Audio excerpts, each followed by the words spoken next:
Welcome to public TV news bulletin. ముందుగా headlines. Wyra Congress party office నందు సమావేశం నిర్వహించడం MLA Ramdas Naik.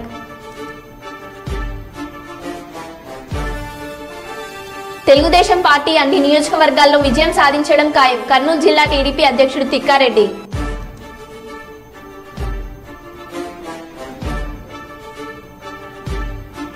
Congress party MP అభ్యర్థి రాజేందర్ స్వగృహం నందు మీడియా సమావేశం.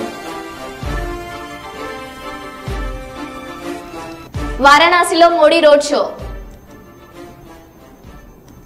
ఇక వివరాల్లోకి వెళ్తే, కరీంనగర్ పట్టణ కేంద్రంలో Karimnagar bike auto consultant owner association సంఘం ఆఫీసులో టీ బాబు, తెలంగాణ రాష్ట్ర టూ వీలర్ రాష్ట్ర అధ్యక్షులు Thodeti Babu, new Jamni hospital owner doctor Mohammed Soheb T Babu జన్మదిన శుభాకాంక్షలు తెలియజేశారు. Supreme Javed auto consultant president మరియు కార్యవర్గ సభ్యులందరికీ సమక్షంలో టీ బాబు విషయం చెబుతూ జన్మదిన వేడుకలను నిర్వహించారు. ఈ సందర్భంగా తోడేటి బాబు పూలమాలలు వేసి శాల్వతో సత్కరించారు. తోడేటి బాబు సభ్యులందరికీ కృతజ్ఞతలు తెలియజేశారు. ఈ సందర్భంగా వారు మాట్లాడుతూ, మనమందరం కలిసి ఉంటే బైక్ మెకానిక్ ఆటో కన్సల్టెంట్ సంఘం సభ్యులం, మనమందరం ఒక గూడు పక్షులమని, ఇప్పుడు మనం ఇలానే కలిసి ఉండాలని మరొకసారి అందరికీ పేరు పేరున ధన్యవాదాలు తెలియజేశారు. సంఘం భవనంలో కేక్ కట్ చేసి సభ్యులందరూ బర్త్డే విషెస్ తెలియజేశారు.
టూ వీలర్ ఆటో కన్సల్టింగ్ అసోసియేషన్కు కార్యవర్గ సభ్యులకు, గౌరవనీయులైన ప్రెసిడెంట్ గారికి, ప్రధాన కార్యదర్శి గారికి, కోచారి గారికి, గౌరవైన నా కరీంనగర్ ఆటో కన్సల్టింగ్ వారి యజమాన్యానికి ధన్యవాదాలు తెలియజేస్తున్నాను. అదేవిధంగా ముఖ్య అతిథిగా వచ్చిన జమ్నీ డాక్టర్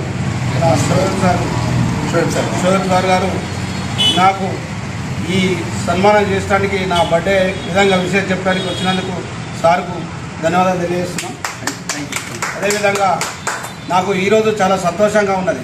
ఒక టూ వీలర్ మెకానిక్నైనా నేను ఒక మెకానిక్ పనిచేసుకొని జీవనం సాగించే రోజులలో ఒక సంఘం ఏర్పాటు చేసుకుని అందరం మాకు ఒక కుటుంబ సభ్యులు ఏర్పడి ఈరోజు నాకు నా బర్త్డేను ఇంత సక్సెస్ఫుల్ చేసినందుకు మరొకసారి టూ వీలర్ ఆటో కన్सल्टिंग एसोसिएशन की धन्यवाद తెలియజేస్తూ సార్ को ప్రత్యేకంగా ధన్యవాదాలు తెలియజేస్తూ. कोसे ऑटो कंसल्ट में क्या भी मसला रहा तो अन्ना फ़ोन कर देते, मैं बोल दिया हूँ जाओ जावेद अन्ना के बाद जाओ, बात ख़त्म हो जाती.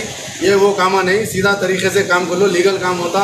करीमनगर में ऑटो कंसल्टेंट जो है, जो सौरन स्ट्रीट में और CSA कॉम्प्लेक्स में जितने भी है नीट काम करते बोल के इन्हों एश्योरेंस देते. तो ऐसे लीडर को जो सामने वाले का पेट भरने देता और अपने लिए भी और औरों के लिए भी जो सोचता, उसके लीडर के लिए मैं सब ख्वाहिश के यूनियन वालों से ख्वाहिश कर रहा हूँ कि ऐसे गोल्डन मैन के लिए तालियां हो जाए. शुक्रिया और बहुत बहुत शुक्रिया हमारे पास बाबन्ना वक्त देने का. अब हमारी तरफ से तो मैं यूनियन का शुक्रिया अदा कर चुका हूँ. यूनियन की तरफ से बाबन्ना हमारे यूनियन की तरफ से 2 बातें बोलने की मेरी ख्वाहिश है. बोलिए ना 2 बातें बोलिए. నాకు ఈ టూ వీలర్ ఆటో కన్సల్టింగ్ యాజమాన్యం ప్రెసిడెంట్ సంఘం బాడీ అనేది ఎంత గౌరవం ఉంటుంది, మనందరం కలిసి ఉంటేనే చాలా సంతోషంగా ఉంటుంది. నాకు చాలా హ్యాపీగా ఉన్నది. ఈరోజు నాకు ఇంత గ్రాండ్గా సన్మానం చేసి నా బర్త్డే విషయం చేసినందుకు మరొకసారి సుప్రీం జావేదీ అసోసియేషన్ వారికి ప్రతి సభ్యుల పేరు పేరున అందరికీ పేరు పేరున ధన్యవాదాలు తెలియజేస్తున్నాను. గోదావరి కని భాస్కర్ రావు భవన్ లో డిహెచ్పిఎస్ రామగుండం నగర సమితి కార్యదర్శి ఎర్రల రాజయ్య అధ్యక్షతన బందెల నర్సయ్య సంస్మరణ సభ నిర్వహించారు. దళిత హక్కుల పోరాట సమితి తెలంగాణ రాష్ట్ర అధ్యక్షులు బందెల నర్సయ్య వారం రోజుల క్రింద మృతి చెందడం దళిత ఉద్యమానికి తీరని లోటు అని జిల్లా కార్యదర్శి కందుకూరి రాజారత్నం, రాష్ట్ర సమితి సభ్యులు మద్దెల దినేష్, ఆసాల రమ బందెల నర్సయ్య చిత్రపటానికి పూలమాలలు వేసి నివాళులర్పించారు. నర్సయ్య గారికి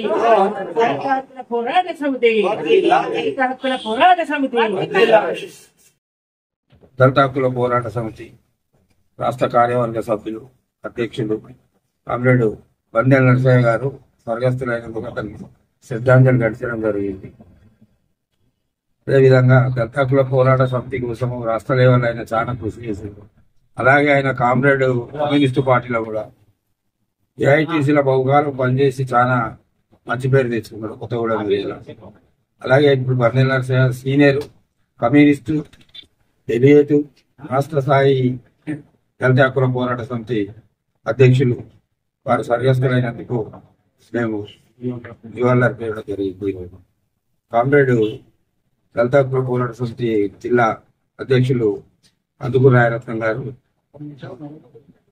అంటారు.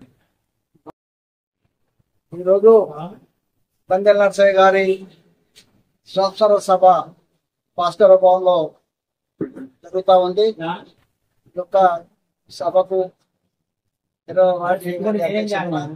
అదేవిధంగా మద్దెల దినేష్ గారు, రమత గారు హాజరైన మా వాళ్ళందరికీ కూడా ముందుగా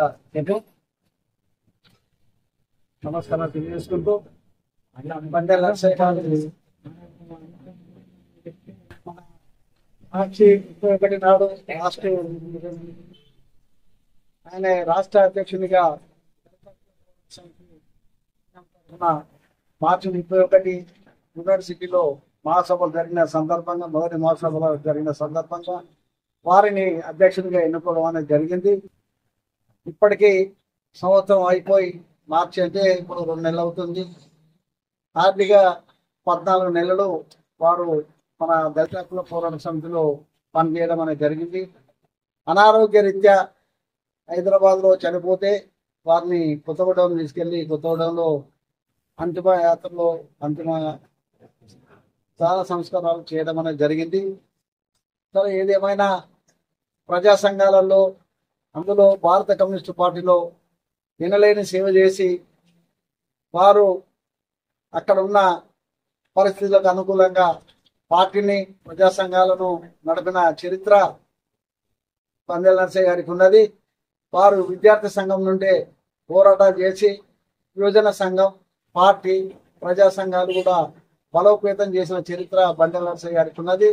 అదేవిధంగా బందెల నర్సయ్య గారు అనేక సమస్యలలో, అనేక పోరాటాలలో, అనేక మీటింగ్లలో పాల్గొని మరి చివరి వరకు కూడా మన జెండాను విడవకుండా హాస్పిటల్లో కూడా చనిపోయే ముందు కూడా డాక్టర్లతోటి కూడా ఈ యొక్క సంఘం గురించి చర్చించిన వ్యక్తి ఎవరంటే బందెల నర్సయ్య గారు. డాక్టర్లు కూడా పరిచయం అయ్యారు. ఏందే నీకు ఇంత అనారోగ్యం ఉంటే కూడా నువ్వు పార్టీ గురించి, ట్రేడింగ్ గురించి ఎందుకు చర్చిస్తాను అంటే కూడా అంత లీనమైపోయింది అన్నట్టు పార్టీలో, యూనియన్లో, ట్రేడింగ్ వ్యవస్థ. అట్లా మనం కూడా ఆయన పాఠాలు నడవాలని ఈ సందర్భంగా, ఈ యొక్క సంవత్సర సభ సందర్భంగా మీ అందరికీ మనవి చేసుకుంటూ ఈ అవకాశం ఇచ్చిన అధ్యక్ష వర్గానికి, అందరికీ వచ్చిన సోదరులందరికీ, సోదరుమణులందరికీ కూడా మరొక్కసారి వారి సంవత్సర సభలో పాల్గొన్నందుకు ఈ అవకాశం ఇచ్చిన నాకు మనందరి తరఫున కూడా హృదయపూర్వక నమస్కారాలు తెలియజేసుకుంటూ ఈ సందర్భం ముగిస్తాం. ఖమ్మం జిల్లా వైరా కాంగ్రెస్ పార్టీ ఆఫీస్ నందు ఎమ్మెల్యే రామదాస్ నాయక్ మీడియా సమావేశం నిర్వహించారు. రామదాస్ నాయక్ మాట్లాడుతూ రాబోయే పార్లమెంట్ ఎన్నికల్లో 350 సీట్లు కాంగ్రెస్ కి రావడం తథ్యం. దేశ ప్రజలందరూ రాహుల్ గాంధీ నాయకత్వాన్ని కోరుకుంటున్నారు. నిన్న జరిగిన లోక్సభ సార్వత్రిక ఎన్నికల్లో ఖమ్మం జిల్లాలో ఎంపీ అభ్యర్థి రామసాయి రఘురామ్ రెడ్డికి భారీ మెజార్టీ వస్తుందన్న రామదాస్ నాయక్. దేశ ప్రజలందరూ మోడీ నిరంకుశ పాలనని వ్యతిరేకిస్తున్నారన్న రామదాస్ నాయక్. రాబోయే ఫలితాల్లో దేశ ప్రజలందరూ రాహుల్ గాంధీని ప్రధానమంత్రిగా చూడాలని కోరుకుంటున్నారన్న రామదాస్ నాయక్. ఈ సమావేశంలో మండల అధ్యక్షులు శీలం నరసింహారెడ్డి, పార్టీ నాయకులు పోదుల హరినాథ్ తదితరులు పాల్గొన్నారు.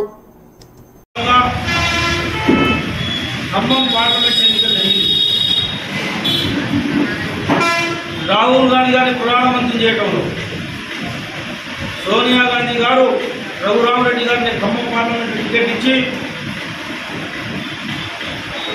ఖమ్మం పంపి నామినేషన్ చేసిన నుంచి పెద్ద మొత్తంలో కార్యకర్తలు గ్రామ స్థాయి నుంచి మండల స్థాయి నియోజకవర్గ స్థాయి నాయకత్వం అంతా కూడా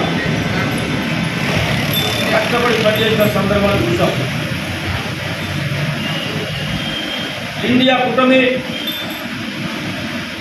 రేపు భారతదేశంలో తప్పకుండా అధికారంలో రాబోతూ ఉంది. ప్రధానమంత్రి రాహుల్ గాంధీ రాబోతూ ఉన్నారు. జరిగిన 4 దఫల పోలింగ్ సరళి చూస్తూ ఉంటే విశ్లేషకులు సర్వేలు చెప్తా ఉన్నాయి. ఇండియా ప్రజాస్వామ్య గల భారతదేశం ఇది. ప్రపంచంలో పెద్ద మొత్తంలో ప్రజాస్వామ్య దేశం ఏదైనా ఉంటే భారతదేశమే. మోదీ లాంటి, అమిత్ షా లాంటి కుతంత్రాలు భారతదేశంలో నడవమని గ్రహించిన ప్రజలు ఆయన యొక్క దోస్తులకి, ఆయన యొక్క స్నేహితుల కోసమే ఈ భారతదేశ సంపదలంతా ఆదాని, అంబానీ, ఇంకో 10,000 మంది కోసం లెజెండ్లు, ఎల్పీపీలు, జడ్పీటీలు, ఎంపీటీలు, సర్పంచ్లు, పార్టీ గ్రామశాఖ అధ్యక్షులు, కార్యదర్శులు, నియోజకవర్గ స్థాయిలో బీసీసీ మెంబర్లు, కోఆపరేటివ్ అధ్యక్షులు, మా నాయకత్వం అంతా కూడా పెద్ద ఎత్తున కూడా ఏమైనా ప్రభుత్వం వస్తుంది కానీ కాంగ్రెస్ పార్టీకి సీట్లు దొరుకుతాయి అని చెప్పుకుంటా వచ్చిన పరిస్థితి చూస్తాం. కానీ అసెంబ్లీ ఎన్నికల ముందు 2 రోజుల ముందే తెలంగాణ రాష్ట్ర వాతావరణం మొత్తం, రాజకీయ వాతావరణం, ప్రజల ఆలోచన విధానం మారింది. తెలంగాణలో రాజ్యం ఉంది. ఇప్పుడు కూడా అంతే. మోదీ అహంభావం, మోదీ యొక్క ప్రవర్తన, నిరంకుశ పాలన, 2 సార్లు ప్రధానమంత్రి అయినా 3వసారి ప్రధానమంత్రి అయితే ఆనాడు బడుగు బలహీన వర్గాల కోసం అంబేద్కర్ గారు రాసిచ్చిన రాజ్యాంగాన్ని కూడా సవరణ చేస్తా, మారుస్తా అని నలుగురు నెత్తిలో పోయి మాట్లాడిన సందర్భాలు కూడా దేశ ప్రజలు పెద్ద ఎత్తున గ్రహించారు, ఆలోచన చేశారు, చేస్తా ఉన్నారు. రిజర్వేషన్ తీసేస్తున్న సందర్భాలు కూడా ఇష్టం. ఆయన ఒక ఆదేశ విధానాన్ని రాజన్న సిరిసిల్ల జిల్లా సిరిసిల్ల తెలంగాణ భవనంలో ఈ రోజు BRS working president, Sircilla MLA KTR media సమావేశం నిర్వహించారు. అన్ని వర్గాలు విలువలుగా పెద్ద మనుషులు మాకు 4,000 రూపాయల పెన్షన్ ఇస్తాడనుకున్నాం, కానీ మా జనవరి నెల 2,000 పెన్షన్ ఎగ్గొట్టిండు రేవంత్ రెడ్డి అనే మాట వారి మనసులో కూడా బాగా బలంగా నాటుకుంటుంది. అట్లా ఏ ఒక్క వర్గం కూడా ఇవాళ కాంగ్రెస్కు కొత్తగా తోడైంది లేదు. అట్లని చెప్పి బీజేపీ పైన కూడా పెద్ద సానుకూలత లేదు. 10 ఏళ్లలో ఏమీ చేయని బీజేపీ 10 ఏళ్లలో 4 ఎంపీలను గెలిపించినా ఏమీ జరగలేదు, ఏమీ చేయలేదు, వాళ్ళ వల్ల ఒరిగింది 0 అనే విషయం పూర్తి స్థాయిలో ప్రజలకు అర్థమైంది. అడ్డగోలుగా పెరిగిన పెట్రోల్ ధరలు, డీజిల్ ధరలు, నిత్యావసర వస్తువుల ధరలు, సిలిండర్ ధరలు ఇవన్నీ కూడా విరమైన తర్వాత మోడీ గారి ప్రభుత్వం మీద కూడా వ్యతిరేకత కనబడుతూ ఉంది. మేము కూడా చాలా ఆలోచనతోనే ప్రతి నియోజకవర్గంలో ఈసారి బలమైన అభ్యర్థులను, అందులో కూడా సామాజిక సమతూకాన్ని పాటిస్తూ 17 పార్లమెంటు సీట్లకు గాను 12 జనరల్ సీట్లుంటే అందులో 50% అంటే సగం బీసీ అభ్యర్థులకు కేటాయించి మరి ఒక సామాజిక సమతూకాన్ని పాటించింది, బలహీన వర్గాలకు న్యాయం చేసింది బీఆర్ఎస్ పార్టీ. అదేవిధంగా అభ్యర్థులు కూడా చాలామంది సీనియర్ నాయకులు, బలమైన నాయకులు, బ్రహ్మాండంగా గతం నుంచి కూడా కార్యకర్తలతో మంచి సంబంధాలు, పార్టీతో ప్రజలతో మంచి సంబంధాలున్న నాయకులకు మెయిన్ టికెట్లు ఇస్తే కాంగ్రెస్ పార్టీ మాత్రం చివరి నిమిషంలో వచ్చిన పారాషూట్ లీడర్లు, అందులో ముఖ్యంగా బీఆర్ఎస్లోంచి ఇతర పార్టీలోంచి ఎత్తుకొని పోయిన పారాషూట్ లీడర్లకు కాంగ్రెస్ కానీ బీజేపీ కానీ దాదాపు 6-7 చోట్ల బీజేపీ అభ్యర్థులు మా పార్టీ నుంచి పోయిన వాళ్ళు, 4-5 చోట్ల కాంగ్రెస్ అభ్యర్థులు కూడా మా పార్టీ నుంచి పోయిన వాళ్ళే. కాబట్టి సొంత పార్టీలోనే, వాళ్ళ సొంత పార్టీ కాంగ్రెస్లోనే వారి పట్ల విముఖత, వ్యతిరేకత కూడా స్పష్టంగా కనపడింది. మా అభ్యర్థుల పట్ల సానుకూలత, వారి అభ్యర్థుల పట్ల వ్యతిరేకత.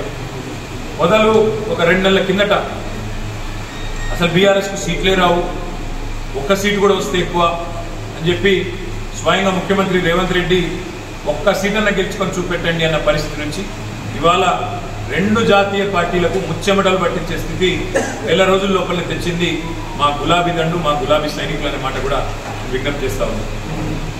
కొన్ని చోట్ల కాంగ్రెస్ మాకు ప్రత్యర్థిగా ఉండే, కొన్ని చోట్ల మాకు బీజేపీ ప్రత్యర్థిగా ఉండే. కానీ మొత్తం రాష్ట్రంలోని 17 సీట్లలో అంతటా కూడా ధీటుగా పోటీనిచ్చింది మాత్రం ఖచ్చితంగా బీఆర్ఎస్ అనే మాట నేను మీకు విజ్ఞప్తి చేస్తా ఉన్నాను. ఇవాళ ఒకటి మాత్రం స్పష్టం, ఢిల్లీలో కుస్తీలు, గల్లీలో దోస్తీలు. కాంగ్రెస్ బీజేపీ రాజకీయం చూస్తే ఢిల్లీలో కుస్తీ, గల్లీలో దోస్తీ అన్నట్టుగా ఇలా వ్యవహారం నడుస్తూ ఉంది. ఢిల్లీలోనేమో ఏదో కొట్లాడుతున్న యాక్టింగ్, కానీ ఇక్కడ దాదాపు 6-7 సీట్లలో ఇవాళ తెలంగాణలో కాంగ్రెస్ పార్టీ బలహీనమైన డమ్మీ అభ్యర్థులను పెట్టి వాళ్ళ కరీంనగర్తో సహా బీజేపీ ఆధ్వర్యంలో ఉన్న ఎన్డీఏ కానీ కాంగ్రెస్ ఆధ్వర్యంలో ఉన్న ఇండియా కూటమి కానీ స్పష్టమైన మెజారిటీ అయితే వచ్చే పరిస్థితి లేదు. ప్రాంతీయ పార్టీలే తమ హవా కొనసాగించబోతా ఉన్నాయి. తప్పకుండా ఏ పార్టీలు అయితే ఇండియాలో కానీ ఎన్డీఏలో కానీ లేవో ఆ పార్టీలకు వచ్చే సీట్లు, అందులో చాలా ప్రముఖమైన పార్టీలు ఉన్నాయి. బీఆర్ఎస్ ఉన్నది, వైఎస్ఆర్సీపీ ఉన్నది, బిజు జనతాదళ్ ఉన్నది. వీళ్ళే రేపు ప్రాంతీయ శక్తులే నిర్ణయాత్మకమైన పాత్ర పోషిస్తాయనే విశ్వాసం మాకున్నది. 5 నెలలు టైంపాస్గా నడిపింది కాంగ్రెస్ ప్రభుత్వం ఈ రాష్ట్రంలో ప్రభుత్వాన్ని. ప్రజల సమస్యల పట్ల కానీ ప్రజల అవసరాల పట్ల కానీ అవగాహన లేకుండా అన్ని చిల్లరమల్లర అంశాలు తీసుకొని కొన్ని రోజులు మేడిగడ్డ మీద టైంపాస్ పేరు మీద, కొన్ని రోజులు శ్వేతపత్రాల పేరు మీద టైంపాస్, కొన్ని రోజులు ఫోన్ ట్యాపింగ్ అని టైంపాస్, రకరకాలుగా ప్రజల దృష్టిని మరల్చడానికి చిల్లరమల్లర ప్రయత్నాలు చేసి చివరికి కొంతమంది నాయకులను మా పార్టీ వాళ్ళని ఉంచుకున్నా మా క్యాడర్ మాత్రం బలంగా నిలదొక్కున్నది, నిలబడ్డది. పార్లమెంటు ఎన్నికల్లో అద్భుతంగా పోరాట పటిమను ప్రదర్శించింది బీఆర్ఎస్ పార్టీ క్యాడర్. అందుకే తప్పకుండా మంచి విజయాలు కూడా మా పార్టీ, మా క్యాడర్ బలం వల్ల, మా పార్టీ నాయకులు చేసిన ఐకమత్యమైన సమన్వయంతో కూడిన కృషి వల్ల మంచి ఫలితాలు సాధించబోతా ఉన్నాం. ప్రజలకు ఒక విషయం స్పష్టంగా అర్థమైంది, ఈనాడైనా ఏనాడైనా అల్టిమేట్గా బీఆర్ఎస్ పార్టీయే తెలంగాణ ప్రయోజనాలకు సంబంధించినంత వరకు శ్రీరామ రక్ష అనే మాట ప్రజలందరికీ కూడా అర్థమైంది. 2 జాతీయ పార్టీలు కూడా కేవలం సన్నాయి నొక్కులు నొక్కడానికి, విమర్శలు చేయడానికి, కేసీఆర్ గారిని దూషించడానికి, కేవలం తెలంగాణకి ఏమీ చేయకపోయినా అడ్డగోలు మాటలు మాట్లాడడానికి, అడ్డగోలు విమర్శలు చేయడానికి మాత్రమే పరిమితం. వీళ్ళ వల్ల అంతకంటే కాదు అనే మాట కూడా అర్థమైంది. చివరిగా నేను చేసే విజ్ఞప్తి, నేను చెప్పే మాట ఒకటే, ఇవాళ మా పార్టీ నాయకులు, మా పార్టీ కార్యకర్తలు ఎవరెవరైతే ఈ ఎన్నికల్లో అద్భుతమైన పనిచేసినారో వారందరికీ ధన్యవాదాలు తెలియజేసుకుంటూనే వారికి ఇంకొక మాట కూడా నేను విజ్ఞప్తి చేస్తాము. మీరు చేసిన కృషి, మీరు చేసిన ప్రయత్నం ఉత్తగానే పోదు.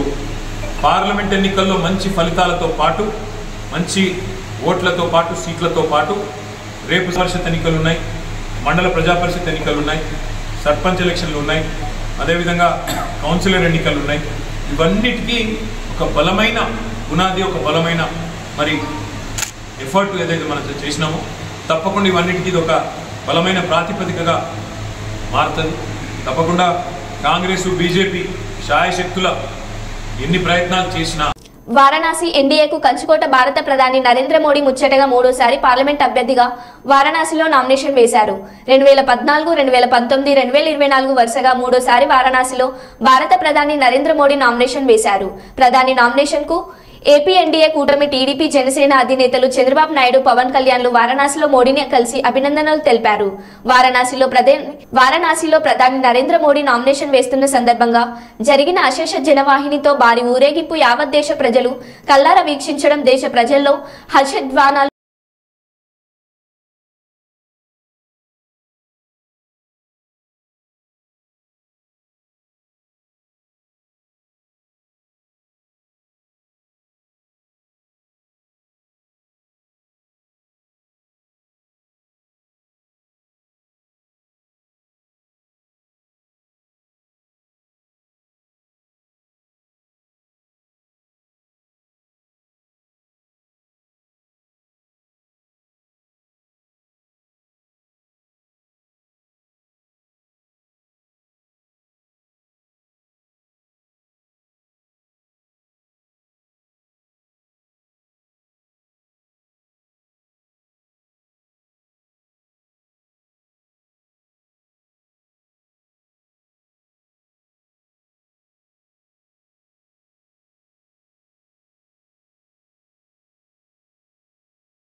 పార్లమెంట్ ఎన్నికలు తెలంగాణలో ప్రశాంతంగా ముగిసిన అనంతరం కరీంనగర్ కాంగ్రెస్ ఎంపీ అభ్యర్థి వెలిచాల రాజేందర్రావు తన స్వగృహం నుండి మీడియా ద్వారా మెసేజ్ను రిలీజ్ చేశారు. కరీంనగర్ ప్రజలకు, మిత్రులకు, శ్రేయోభిలాషులకు, కాంగ్రెస్ పార్టీ శ్రేణులకు మంత్రి పొన్నం ప్రభాకర్ గౌడ్, పార్టీ ఎమ్మెల్యేలు కవ్వంపల్లి సత్యనారాయణ, మేడిపల్లి సత్యం, ఆది శ్రీనివాస్, పార్టీ నియోజకవర్గ ఇన్ఛార్జీలకు, రాష్ట్ర, జిల్లా, మండల, గ్రామ స్థాయి నాయకులందరికీ నా నమస్కారాలు. పార్లమెంట్ ఎన్నికలు ప్రశాంతంగా ముగిశాయి. మీరందరూ చిత్తశుద్ధితో చాలా కష్టపడి శ్రమించి గత 20 రోజుల నుంచి ఇంటి పనులు కూడా మానుకొని ఈ ఎన్నికల్లో ప్రత్యక్షంగా పాల్గొని కాంగ్రెస్ పార్టీ అభ్యర్థిగా నన్ను గెలిపించడానికి పెద్ద ఎత్తున కష్టపడినందుకు మీకందరికీ నేను ప్రత్యేక కృతజ్ఞతలు తెలియజేస్తున్నానని తెలిపారు. నా నమస్కారాలు. ఎన్నికలు ప్రశాంతంగా ముగిసినాయి. మీరందరూ సిన్సియర్గా చాలా కష్టపడి చాలా శ్రమించి గత 20 రోజుల నుండి ఇంటి పనులు కూడా మానుకొని ఈ ఎలక్షన్లో ప్రత్యక్షంగా పాల్గొని కాంగ్రెస్ పార్టీ అభ్యర్థి అయిన నన్ను గెలిపించడానికి మీరు అత్యంత శ్రమించినారు. నేను నా ప్రత్యేక కృతజ్ఞతలు మీకు తెలియజేస్తున్నాను. నా జీవితంలో ఇంతమంది, వేల మంది మీరంతా నా కోసం నిలబడి నన్ను వెన్నంటి నేను గెలవాలని తాపత్రయపడి మీ శక్తి మేర ఏదైతుందో నాకు పని చేయడం నాకెంతో సంతోషాన్ని ఇచ్చింది. నేను జీవితకాలం ఏదైతుందో ఇది జ్ఞాపకం పెట్టుకుంటాను. మీ అందరితోనే మమేకమై మీ అందరి మధ్యలో ఉండి మీ కష్ట సుఖాలలో పాలు పంచుకొని మీ తలలో నాలుకనై నేను కరీంనగర్లోనే ఉండి మీకు సేవ చేస్తాను.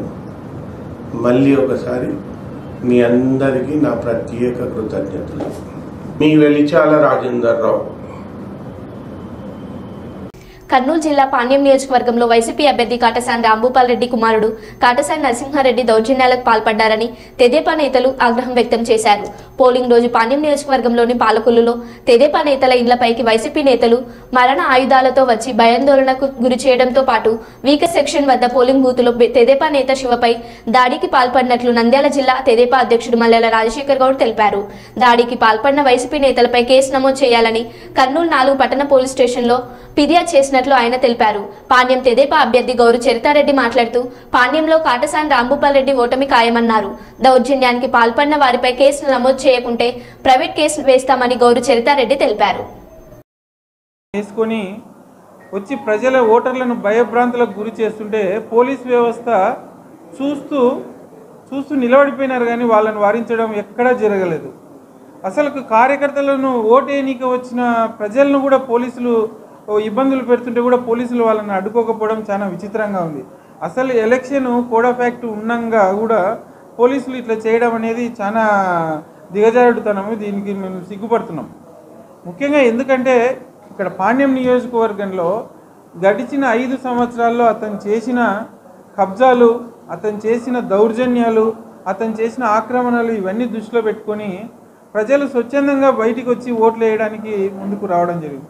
అలాగే ప్రభుత్వం మీద వ్యతిరేకత, దాదాపుగా ఉద్యోగస్తుల కుటుంబాలు, ఉద్యోగస్తులు అయితే పొద్దున 8కే వచ్చి క్యూలో నిలబడి ఓటేయడం అనేది ఇతని జగన్మోహన్ రెడ్డిని చేస్తున్న డెవలప్మెంట్ ఏం లేదనే ఉద్దేశంతోనే ఇతన్ని ఇంటికి పంపించాలి, ఖచ్చితంగా చంద్రబాబు నాయుడు గారు సీఎం కావాలనే ఉద్దేశంతో నిన్న ఓటింగ్లో పాల్గొన్నాడు. ఖచ్చితంగా పార్లమెంటులో 7 సీట్లు ఖచ్చితంగా తెలుగుదేశం జెండా ఎగరేస్తాము. పార్లమెంట్ అభ్యర్థి కూడా ఖచ్చితంగా తెలుగుదేశం క్యాండిడేట్ శబరమ్మ గెలుస్తున్నారు.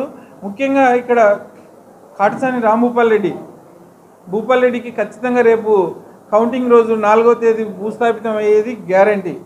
ఎందుకంటే నిన్న అతను చేసిన దౌర్జన్యాలు మళ్ళీ ఒకసారి ప్రజలు చూసినారు. ఎక్కడ చూడు ఏ పోలింగ్ కేంద్రాల దగ్గర కూడా భార్య, కొడుకు, అతను, వాళ్ళ గుండాలు, కూతురు అందరూ ఎన్నికల 20-30 మందిని వేసుకొని 2-3 వెహికల్స్లో తిరుగుతుంటే పోలీస్ డిపార్ట్మెంట్ చూస్తూ నిలబడిపోయినారు. వాళ్ళని కంట్రోల్ చేయకుండా మా తెలుగుదేశం కార్యకర్తల మీద పోలీసులు కూడా కొన్ని చోట్ల ఇబ్బందులకు గురి చేసినారు. నిన్న నైట్ అయితే పాలకొల్లిలో తెలుగుదేశం నాయకులు ఇండ్ల మీదకి దాడి చేయడానికి కూడా ప్రయత్నించినారు. ఖచ్చితంగా ఇవన్నీ ఈరోజు పోర్ట్ టౌన్ పోలీస్ స్టేషన్లో అయితేనేమి, ఓరకల్లు పోలీస్ స్టేషన్లో అయితేనేమి కేసులు పెట్టడం జరిగింది. ఖచ్చితంగా వాళ్ళ మీద యాక్షన్ తీసుకుంటే కోర్టుకు పోయి కానీ కేసు రిజిస్టర్ చేపిస్తాము అని తెలియజేసుకుంటున్నాం. నిన్న పాణ్యం నియోజకవర్గంలో పోలింగ్ జరిగింది. పెద్ద ఎత్తున ప్రజలంతా తరలి వచ్చి వాళ్ళ ఓటును వినియోగించుకోవడం జరిగింది. ఇది చూసి ఓర్వలేక వైసీపీ అభ్యర్థి కొడుకొచ్చి గొడవలు సృష్టించడం, అంటే తాగొచ్చి రాళ్ళు ఇటుకలు మీదికి విసరడం, మీరు ఎట్లా పోటీ చేస్తారో, మళ్ళీ ఓటింగ్ అయిపోయిన కౌంటింగ్ అయిన తర్వాత శవాలు పడతాయంట. ఏంది ఆ మాటలేంది, ఆ కథలేంది, ఇంకా ఏమి మీకు ఎందుకంత భయపడతా ఉన్నారు మీరు? అంటే మీకు ఓటమి దగ్గరికి వచ్చిందని మీరు ఈరోజు భయభ్రాంతులకు గురి చేసి ఏజెంట్ల మీదకి పోవడము, ప్రజలను భయభ్రాంతులకు గురి చేయడము, 2-3 చోట్ల టౌన్లో కూడా దాడులకు పాల్పడడం జరిగింది. దీనిపైన ఇక్కడున్న సిఐలు మాత్రం స్పందించలేదు, కానీ ఎస్పీ మాత్రం వెంటనే స్పందించి మాకు వెంటనే ప్రొటెక్షన్ ఇవ్వడము, ఎస్పీ గారికి ఈ సందర్భంగా కృతజ్ఞతలు కూడా తెలియజేసుకుంటున్నా. ఎక్కడ అవాంఛనీయమైన సంఘటనలు జరగకుండా, అంటే ఎందుకు ఇక్కడ వీకర్ సెక్షన్ కాలనీలో శివ పైన దాడి చేయడం, అలాగే వేరే గణేష్ నగర్లో, అలాగే సెయింట్ జోసెఫ్ స్కూల్లో ఎక్కడ చూడు భయభ్రాంతులకు గురి చేయాలి అంటే ఏం ఇది ఇంకా అంత రెచ్చిపోవడం. అలాగే ఓర్వకల్లు మండలంలోని పాలకొల్లు విలేజ్లో ఇంటి మీదకి పోయి మారణాయుధాలు తీసుకొని ఇంటిపైకి దాడి చేయడం, ఇంకా మీ బెదిరింపులకు భయపడేది పోయినాయి. ఇప్పుడు ప్రజలంతా చైతన్యవంతులైనారు.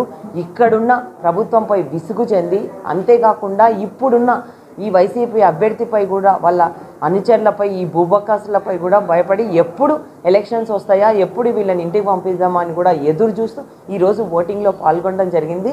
ఓటమికి పెద్ద ఎత్తున తరలి వచ్చి ఓటును వినియోగించుకుంటుంటే మీరు చూసి ఓర్వలేక ఈరోజు ఇంత గొడవలు సృష్టిస్తూ ఉన్నారు. కానీ మేము ఈ గొడవలకు పాల్పడిన వారిపై ఖచ్చితంగా SC ST కేసు కూడా నమోదు చేస్తూ ఉన్నాం. తప్పకుండా దీనికి బాధ్యులైన వాళ్ళని కఠినంగా చర్యలు తీసుకోవాలా, లేకపోతే మేము ప్రైవేట్ కంప్లైంట్ కూడా వేసి వీళ్ళపై చర్యలు తీసుకుంటాము, హైకోర్టుకు కూడా వెళ్తాము. ఎందుకంటే ఈ మరో బులెటిన్లో మళ్ళీ కలుద్దాం. Stay tune.